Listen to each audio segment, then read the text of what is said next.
మనోజ్, నువ్వు నా బిడ్డవి. లక్ష్మీ ప్రసన్న, విష్ణువర్ధన్ బాబు, మనోజ్ కుమార్. నిన్ను ఎలా పెంచానురా నేను?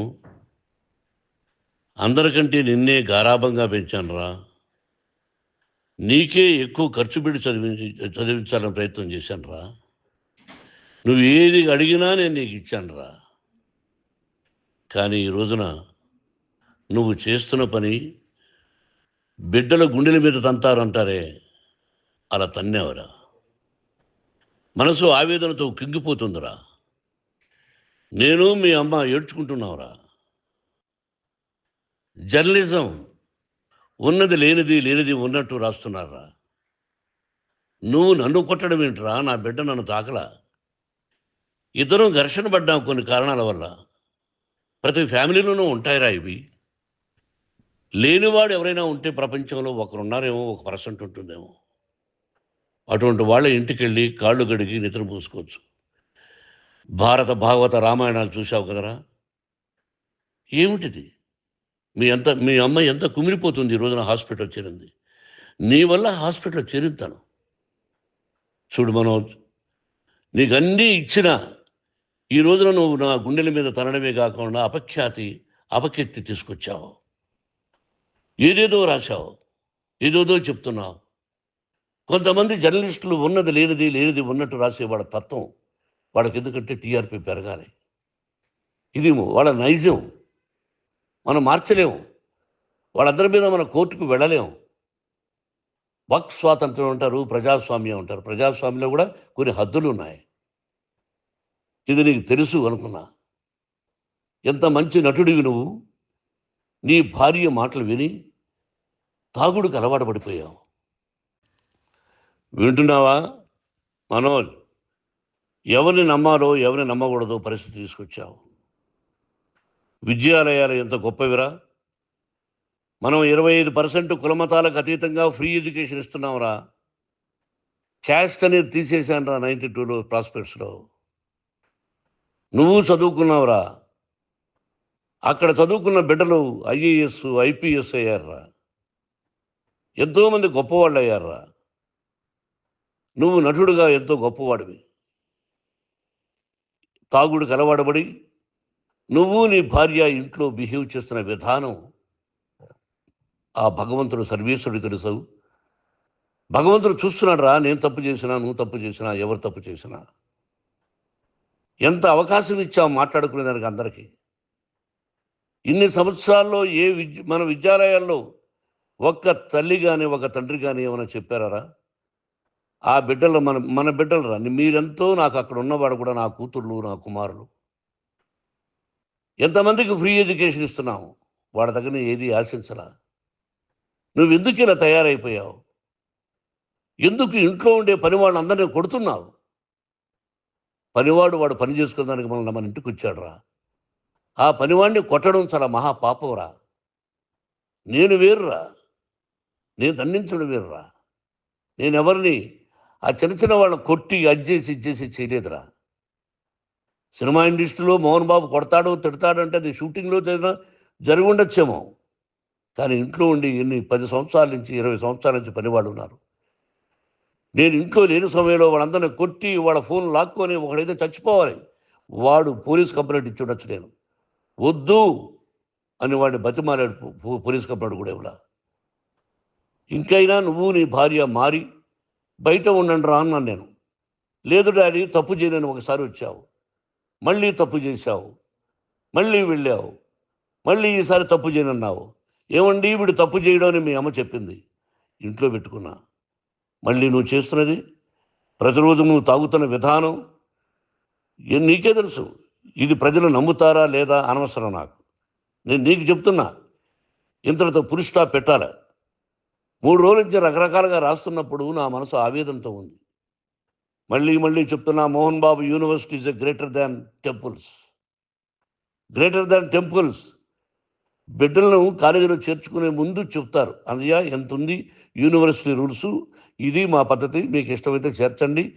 గవర్నమెంట్ బిడ్డలను గవర్నమెంట్ ఏమి ఇస్తుందో ఇంత పర్సంటేజీ వాళ్ళకు కూడా మీ దగ్గర ఎందుకు డబ్బు తీసుకుంటున్నామంటే దానికి అర్థం పరమార్థం చెప్పాము. దొంగతనంగా తీసుకోలేదు. ప్రతిదానికి చెక్కులు ఉన్నాయి. అది అకౌంట్ ఉంది. దానిలో తప్పులు జరిగితే డిపార్ట్మెంట్ ఉంది.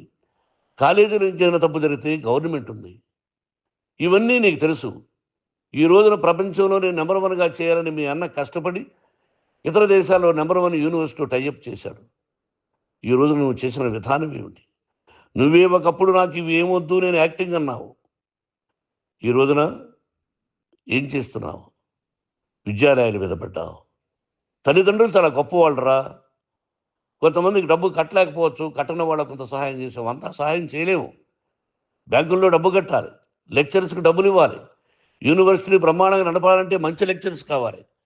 ఇవన్నీ తెలిసి చేస్తున్నావురా 32, 33 సంవత్సరాల నుంచి. అది పక్కన పెడితే అందరినీ కొట్టడానికి వస్తావు. మీ అన్నం తిడతావు. ఒక వ్యక్తి వినయ్ గారనే ఆయన వ్యక్తి హెల్ప్ చేయడానికి వస్తే ఆ వినయ్ ఎవరు లజ్జాగుడికి చంపేస్తాను వాడు అన్నావు. ఇవన్నీ ఎంత తప్పురా? అంటే మీ నాన్నగారికి ఎవరు సహాయం చేయడానికి వస్తే వాళ్ళందరినీ లజ్జాగుడుకులు అంటావు. చంపేస్తానంటావు. మీ అన్నను చంపేస్తానన్నావు. చంపరా చూద్దాం మీ అన్న నేనే అన్నా. తాకరా నీ ధైర్యం ఉంటే అన్నా. ఎంతమందిని చంపాలనుకుంటున్నావు? ఎంతమందిని చేయాలనుకుంటున్నావు? నువ్వు ఏం సాధించాలనుకుంటున్నావు? ఆలోచించుకో. ఈ ఇంట్లోకి అడుగు పెట్టడానికి నీకు అధికారం లేదు. ఇది నా కష్టార్జితం. మా నాన్నగారు 10 రూపాయలు 10 పైసలు కూడా ఇవ్వలేదురా. మంచి జన్మనిచ్చాడు మా నాన్నగారు. మద్రాసుకు వెళ్ళి వీధుల్లో అడుగు తిన్నాను రా. ఒక పూట కూడా భోజనం లేకుండా అడుగు తిన్నాను రా. న్యాయంగా మోహన్ బాబు తిడతాడు కొడతాడంటారు కానీ మోసగడనం లేదురా. నీట్ పార్లమెంటేరియన్గా బయట వచ్చాను రా. నువ్వు నా పరువు ప్రఖ్యాతులు మంట కలిపావు. ఏమిటి నేను చేసిన అన్యాయం? నీకు జన్మనిచ్చాను. అదా నేను చేసిన పాపం. అందుకే ఇది నా ఇల్లు అన్నావు నువ్వు. నీ ఇల్లు కాదు. నీ కష్టార్జితంతో నువ్వు సంపాదించుకున్న ఇల్లు నీది. ఇది నా డబ్బు, నా కష్టార్జితం. నా కష్టార్జితంలో నేను పిలిస్తేనే మీరు ఇంట్లోకి రావాలి. అటువంటిది పోగొట్టుకున్నావు నువ్వు. ఆస్తులు అంటావా? ముగ్గురికి సమానంగా రాయాలా లేదా అది నా ఇష్టం. ఆస్తులు ఇస్తానా, లేకపోతే గంగపాలు చేస్తానా, లేకపోతే ఎవరికైనా దానధర్మాలు చేస్తానా, అది నాకు సంబంధించిందిరా. నా కష్టార్జితం రా. మీరు చేస్తున్న విధానం గుణగణాలు కావాలరా. మందు తాగచ్చురా. ఎంత తాగాలి? నేను కూడా 1 or 2 పెగ్స్ తీసుకుంటా. ఇది తప్పు కాదు, జనానికి తెలియాలి. నా డబ్బు ఇది. తాగి ఎవరిని కొట్లా. తాగి నేను తింటున్నా. అది ప్రజలకు అక్కర్లా. నేను తప్పు చేస్తేనే ప్రజలకు కావాలా. ఇవన్నీ ఉన్నాయిరా. ఇవన్నీ తెలుసుకో. జర్నలిస్ట్ సోదరులారా, మీకు నా గతాన్ని తెలుసు, నా భవిష్యత్తు, నేను ఎక్కడి నుంచి వచ్చాను కూడా మీకు తెలుసు. ఈ రోజున మీరు రాస్తున్న విధానం, నా బిడ్డ నన్ను కొట్టాడన్నారు. ఎంత తప్పు. ఈ రోజున నా బిడ్డ మీద కోపంతో అవును చెప్పచ్చు. కాదు, వాడు నా మీద చెయ్యెత్తలేదు. నేను ఘర్షణ పడ్డాం. ఘర్షణ వేరు, కొట్టుకోవడం వేరు. గాయాలతో హాస్పిటల్కి వచ్చి కుంటుకుంటుగా నడిచాడు. మళ్ళీ ఏమని పోలీస్ స్టేషన్కి వెళ్ళి చెప్పాడు. ఎవరో 2 ఉన్నారు, వాళ్ళిద్దరూ నా మీద దాడి చేశారన్నాడు. నా ఇంట్లో పనిచేస్తున్న వ్యక్తుల గురించి పోలీస్ స్టేషన్కి వెళ్ళి చెప్పవలసిన అవసరం అతనికి లేదు, హక్కు లేదు. పోలీస్ డిపార్ట్మెంట్ కూడా తెలుసుకోవాల్సిన విషయం. నా ఇంట్లో ఉండే వర్కర్స్ మీద నేను కంప్లైంట్ ఇవ్వాలి. నువ్వు పర్మిషన్ లేకుండా నా ఇంట్లోకి నువ్వు చొరబడి ఈ ఇల్లు నాదంటూ ఇంట్లో పనిచేస్తున్న వర్కర్స్ మీద కంప్లైంట్ ఇచ్చావు. అది ఎంతవరకు పోలీసు న్యాయమో రూల్సో చూద్దాం. పోలీస్ డిపార్ట్మెంట్ ఇంటికి వచ్చింది. వాళ్ళకి రాశాను ఉత్తరం. అయ్యా, నేను సీనియర్ సిటిజన్ని, నాకు రక్షణ లేకుండా ఉంది. నా బిడ్డ వల్ల నా ఇంట్లో నుంచి నా బిడ్డను పంపించేసి ఇది నా ఇల్లని. వాళ్ళు నాకు సమాధానం ఇవ్వలేదు. ఇవ్వకపోగా ఎవరిని పట్టించుకోలేదు. ఇప్పుడు పోలీసు వాళ్ళు వచ్చి ఏమండి రూల్స్ ప్రకారం నా బిడ్డ ఇంట్లోకి రాకూడదంటే మాకు హయ్యర్ అథారిటీ వాళ్ళు ఫోన్ చేశారు. మీరు ఎవరిని స్టాప్ చేయొద్దండి, బయట నుంచి ఎవరైనా వస్తే వాళ్ళని స్టాప్ చేయండి అన్నారు. 2 రోజుల నుంచి 10 మంది 20 మంది వస్తున్నారు. వాళ్ళు అలా చూస్తూ నిలబడ్డారు. వాళ్ళు ఫోటోలు తీసుకున్నారు. వాళ్ళ మీద మళ్ళీ వదిలేస్తున్నారు. ఎవరిని నిందించాలి? But I give respect to the police department. వాళ్ళకి ఏ అధికారి ఫోన్ చేశాడో, ఆ అధికారికి ఏ పొలిటీషియన్ చేశాడో అది వాళ్ళకే వదిలేస్తున్నా. కాబట్టి వాళ్ళు పోలీస్ కంప్లైంట్ ఇచ్చినా కూడా మేము సంబంధం లేదని అంటున్నారు కాబట్టి నేను నా బిడ్డను నిన్ను నాపు చేస్తున్నా. నువ్వు ఇంట్లోకి వచ్చే అధికారం నీకు లేదు. నువ్వు వచ్చి నీ బిడ్డను తీసుకెళ్ళు. సంతోషం. నువ్వు రాలేదు, నీ బిడ్డను జాగ్రత్తగానే చూసుకుంటావు. Take care your daughter, that's all. మీ అమ్మ హాస్పిటల్లో అడ్మిట్ అయింది. రేపో ఎల్లుండో మీ అమ్మను పిలిపించి బాగైన తర్వాత ఇదిగో నువ్వు నీ కొడుకు బిడ్డను తీసుకెళ్ళి వాడికి అప్పచెప్పని చెప్తాను పోలీసు వాళ్ళ ఆధ్వర్యంలో. ఇది 100% జర్నలిస్టు సోదరులారా, పులి స్టాప్ పెట్టండి. మీకు కుటుంబాలు ఉన్నాయి, మీ యజమానులకు కుటుంబాలు ఉన్నాయి. మీ కుటుంబాల విషయాలు, మీ యజమానుల కుటుంబాల విషయాలు మేము ఎవరు జోక్యం కలుగు చేసుకోవాలా. మేము నటీనటులం. మాది తప్పుంటే నటుడుగా నన్ను ఫెయిల్యూర్ అని రాయండి, నా నటన బాగలేకపోతే రాయండి. బట్ ఇంటి లోపల సందులో నుంచి చూస్తూ తప్పు చేస్తున్నామని ఉన్నది లేనిది ఉన్నట్టు రాయకండి. మీకు నా హృదయపూర్వక నమస్కారాలు. ఇన్ని రోజులు హృదయపూర్వకంగా ఎంకరేజ్మెంట్ చేశారు. ఆ ఎంకరేజ్మెంట్కు నమస్కారం చేసుకుంటూ I love you all. I love you police department. మీరు న్యాయంగా ధర్మంగా నడుచుకోండి, ఎవరికి తొత్తుల్లాగా ఉండొద్దండి అని మనవి చేసుకుంటూ నేను సెలవు తీసుకుంటాను. Thank you very much for all the journalist. ఇక్కడ పులి స్టాప్ పెట్టండి. Thank you very much.